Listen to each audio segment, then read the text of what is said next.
Connect the 3 live wires with marked screws R, S, T, and on for neutral wire.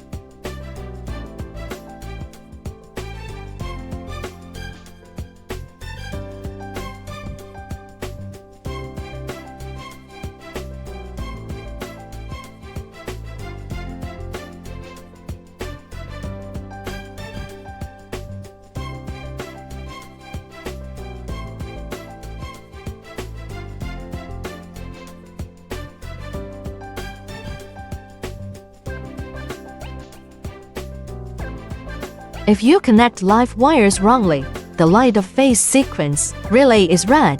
Please exchange the 2 live wires until the light turns green.